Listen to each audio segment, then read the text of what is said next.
Hello बच्चों। आज मैं आप लोगों को क्लास 9th की डीओई की तरफ से जो आपको सपोर्ट मटेरियल की बुक मिलती है ना, तो यहाँ पर मैंने ये हिंदी मीडियम और इंग्लिश मीडियम दोनों ही मीडियम में बुक लगा रखी है, जिसमें चैप्टर नंबर 4 दो चर वाले रैखिक समीकरण ये चैप्टर हमने शुरू कर रखा है। Linear equation in two variable जिसे हम इंग्लिश में बोलते हैं। आज की क्लास में क्वेश्चन नंबर 37 से करेंगे। ऊपर तक के क्वेश्चंस चैनल पे अपलोड है, तो आप उसे जल्दी से कवर कर सकते हैं। एक प्लेलिस्ट बनी है, प्लस प्रैक्टिस पेपर भी चैनल पे अपलोड है। ठीक है, चलिए यहाँ पर शुरू करते हैं। क्वेश्चन 37 है, find any two solution of equation. एक इक्वेशन दे रखी है, कोई भी दो सॉल्यूशन आपको निकाल। हिंदी मीडियम में भी यही है, समीकरण दे रखी है, उसके दो हल ज्ञात करने, तो आप आसानी से ज्ञात कर सकते हो। पहले समीकरण को थोड़ा सा हल कर लो।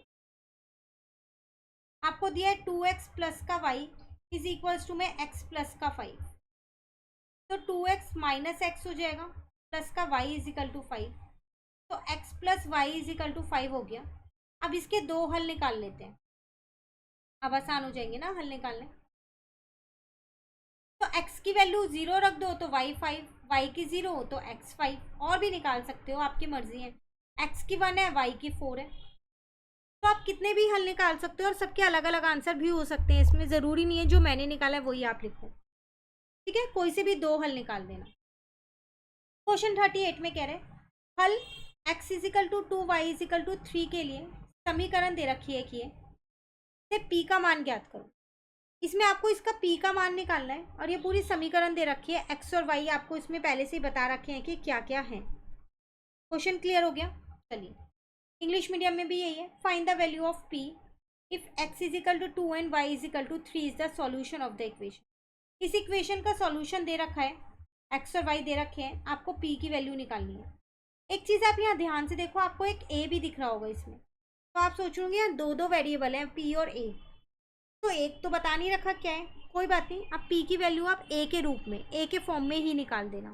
ठीक है, तो x आपके पास है 2 यहाँ पर, प्लस का 3p, y आपके पास है 3 यहाँ पर, तो ये हो जाएगा 10 प्लस का 9p 4a। 9p is equals to 4a minus का 10, p की वैल्यू आ गई आपके पास 4a माइनस का 10 अपॉन में 9। बस यही आंसर। जब ये नहीं बता रखा तो वहीं छोड़ दो। क्लियर। चलिए, क्वेश्चन 39 आपसे क्या कह रहे हैं, if the points a and b lies on the graph of line ax plus by is equal to 7, find the value of a। कह रहे हैं अगर ये दो पॉइंट्स a और b जो हैं ये किस पे लाई कर रहे हैं, आपके पास इस ग्राफ पे हैं, ठीक है, तो a की वैल्यू आपको बतानी है इसके अंदर। ठीक है, यदि बिंदु a और b रेखा ax plus b y equal to y, थोड़ा सा गलत हो गया यहाँ, इजिकल टू 7 है यहाँ, y नहीं है, का आलेख पर स्थित है, मतलब ग्राफ पर स्थित है, तो a का मान ज्ञात करो।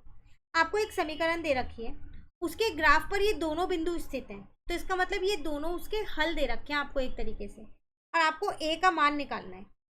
ठीक है, कैसे निकालोगे। क्वेश्चन नंबर है 39, तो आपको दे रखा है ax प्लस का by इजिकल टू 7।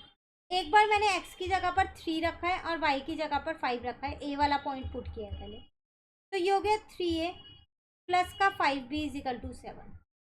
ठीक है, एक बार मैंने क्या किया, दोबारा इसको लिख लिया एक बार मैंने x की जगह 1 रखा है और y की जगह पर 4 रखा है, तो यहाँ से आ गया a प्लस का 4b इजिकल टू 7। ठीक है, अब यहाँ से मैंने a का मान निकाला, 7 माइनस का 4b आ रहा है, इस a के मान को इसके अंदर पुट कर दिया।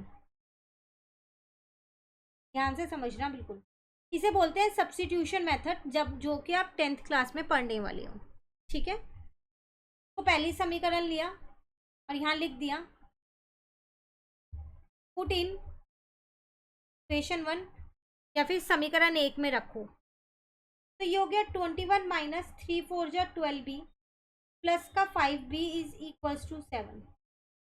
21 माइनस का 7b is equal to 7, 21 minus 7 is equals to 7b,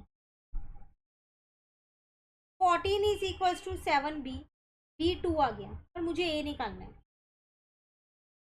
put in equation 2। अब इसे इक्वेशन 2 में रख दो, जो कि ये है हमारे पास, ठीक है। b की जगह 2 रख दिया, तो a का मान आ गया -1, जो मुझे निकालना था। क्लियर? ये था क्वेश्चन 39। चलिए क्वेश्चन 40 पे आते हैं।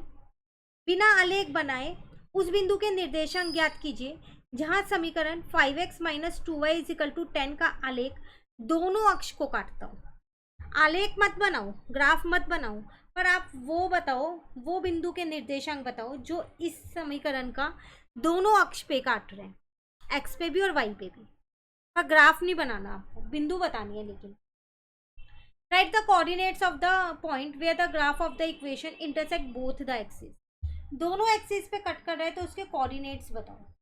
तो इक्वेशन आपके पास ये है, मैंने माना एक बार एक्स एक्सिस पे कट कर रहा है और एक बार वाई एक्सिस पे कट कर रहा है ना। तो सबसे पहले मैंने यहाँ लिख दिया इंटरसेक्ट एक्स एक्सिस।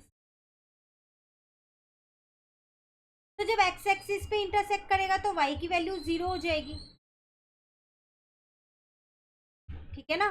तो एक्स की वैल्यू 2 आ गई, तो वो बिंदु निकल के आ गई, पॉइंट या बिंदु कह लो, वो आ गई आपके पास 2 और 0। अब एक बार इंटरसेक्ट कर रहा है वाई एक्सिस पे,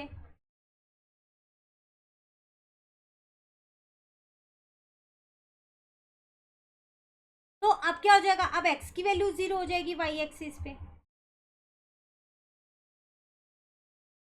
तो वाई की वैल्यू -5 आ गई। तो अब बिंदु कितनी आ जाएगी,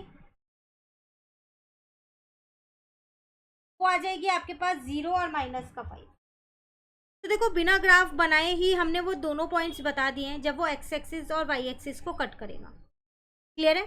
तो आज हमने क्वेश्चन 40 तक कंप्लीट कर लिए। आगे के क्वेश्चंस नेक्स्ट क्लास में कराऊंगी। कहीं भी दिक्कत लगे कमेंट करके ज़रूर पूछ लेना। प्रैक्टिस पेपर जैसे मैंने बोला ऑलरेडी चैनल पे अपलोड है, एग्ज़ाम देने से पहले उसे ज़रूर कर लेना। Thank you.